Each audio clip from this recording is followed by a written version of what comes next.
Hey, welcome to my YouTube channel. In this video, which is part 3 of my 5 or 6 video series discussing my experiences at Rythmia, I will be discussing peculiar experiences and lessons learned after night 2 at Rythmia.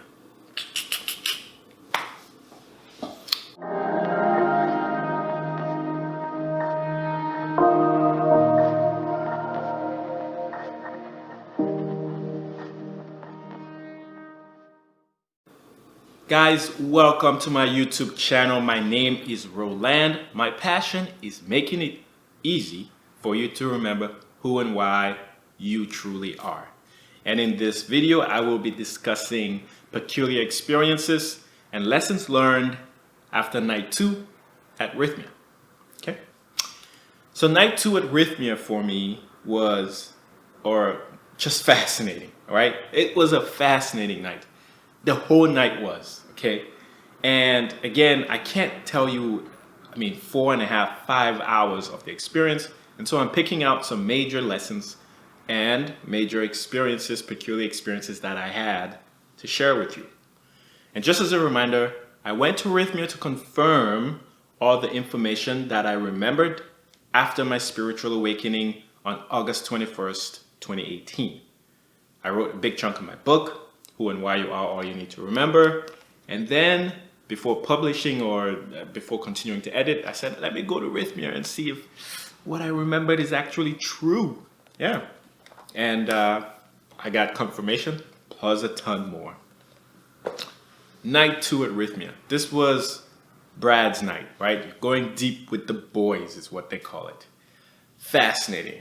And I did go deep with the boys. Just to start off, one of the main lessons I learned or was confirmed is that nothing in this world happens by chance. Nothing. You might think you're watching this video right now and it's a chanced event. I guarantee you it's not, okay? And this was evident to me throughout night 2. And I'll just share one of those experiences to demonstrate. The hall in which we go in to have the ceremonies is pretty big. And they have beds laid out everywhere.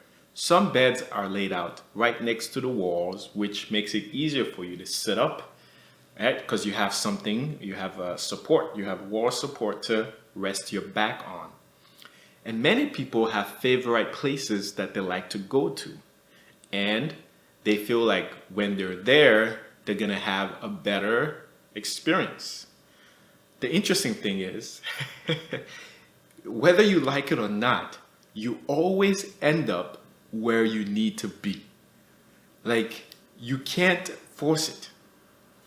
Before coming into night 2, usually we come out and we're waiting outside on the grass right in front of the entrance. And most people are talking, sharing experiences, getting ready, getting in the right mindset before going into the next ceremony. With me, before going into night 2 ceremony, I was meditating out on that grass where the night before I had seen that everything was connected. In meditating, I ended up being one of the last people to go into the hall. But still, the spot that was open where I ended up in just about should not have been. It was right on the corner of the room in this very specific place, like prime location, where anybody would go and want to go there first. And in like every other night, that's where everybody would want to go. In the corner, right there, you're safe. You have all kinds of support, but everybody else went everywhere. All beds were taken, and I walked in and I knew to go right there, and it just felt right. And I thought, but that's odd. That's like prime location. That place would be filled if you're the first person in. You'd want to go there first. In my mind, anyway. But no, it was wide open for me. And that was the only night I went to that spot. And I thought, well, that's interesting. What's also interesting is I went to boarding school in Cameroon in West Africa. And that corner right there where I ended up is the very similar corner to where I slept in my dorm room in Cameroon. I mean, how many years before that? Almost 15 years ago at that time. Very same place. And by saying that, you can imagine that in boarding school and with all the pain I dealt with, that was a nice place to go back and sort of relive some of those experiences and work through the emotional pain. And this stuff, I'm not making it up, it's beautiful. But anyway, so that's one of the big lessons. Nothing in this world happens by chance.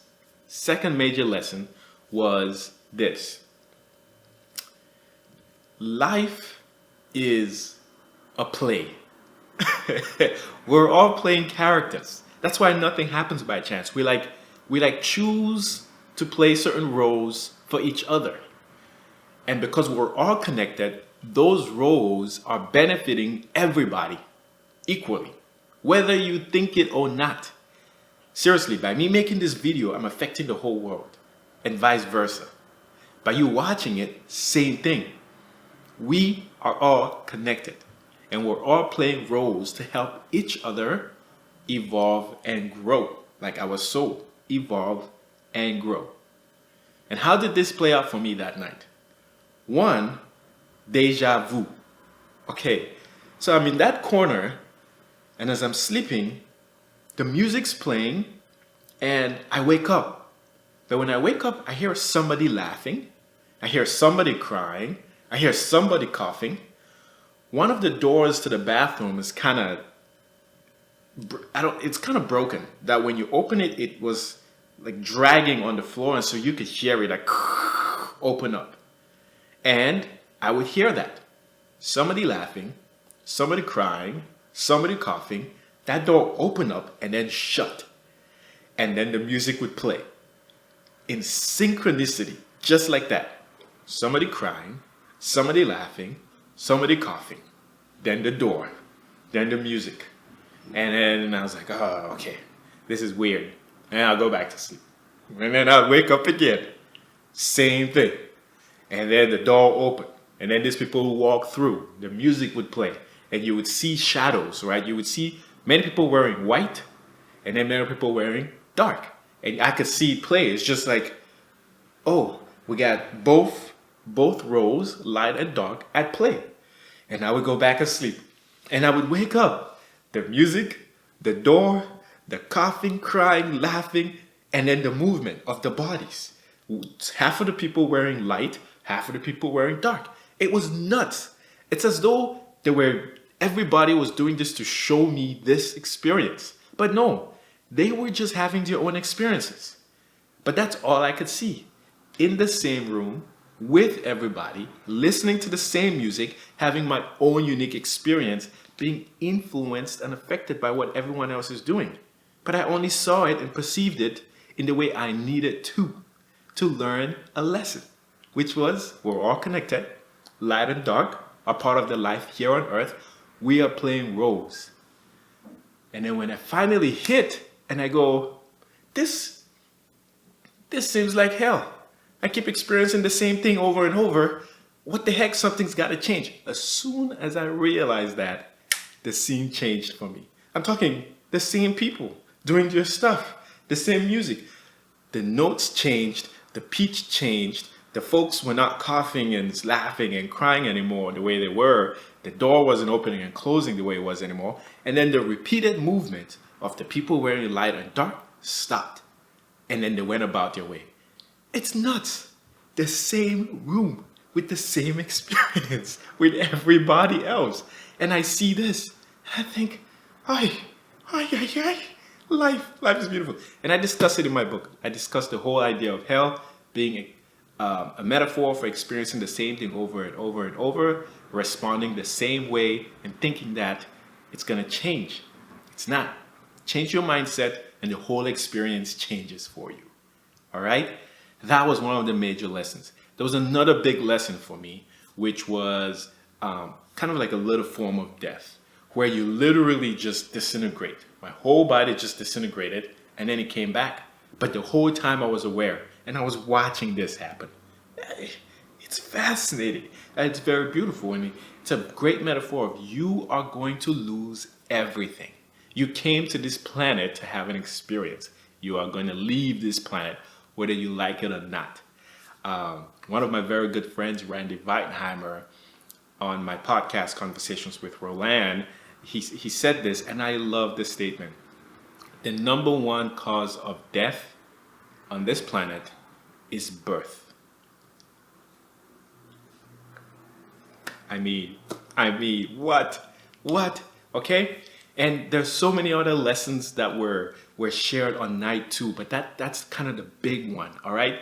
Light and dark are always going to be at play on this planet, but that's just that they are at play.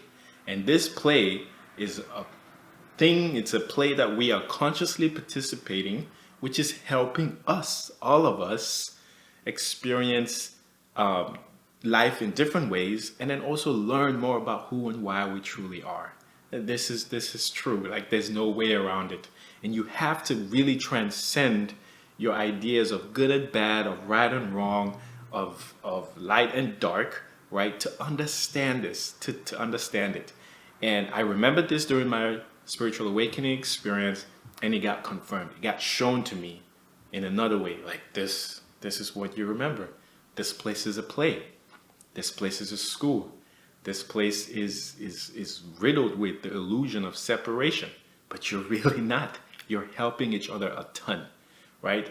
And at the same time, I was having this quote unquote, life transforming experience. Everybody else was as well, but the lessons that we're learning weren't necessarily what I just shared, right? I mean, my first night, I wasn't exposed to this information of light and dark.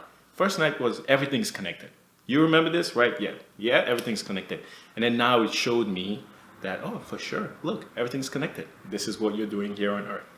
Beautiful stuff, really beautiful stuff. But yeah, that was night 2 at Rythmia, okay? Major lesson, and then peculiar experiences.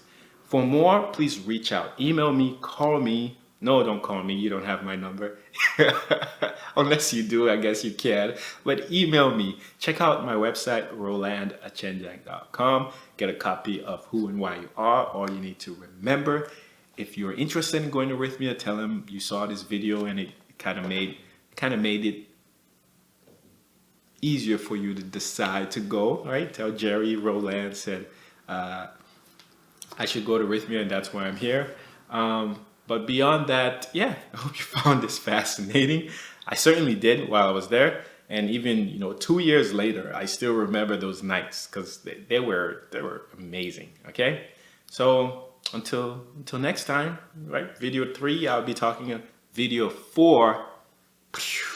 Video 4, I'll be talking about night 3 and the lessons and and the lessons I learned there and the peculiar experiences I had. And please watch it because that was my favorite night at Rythmia.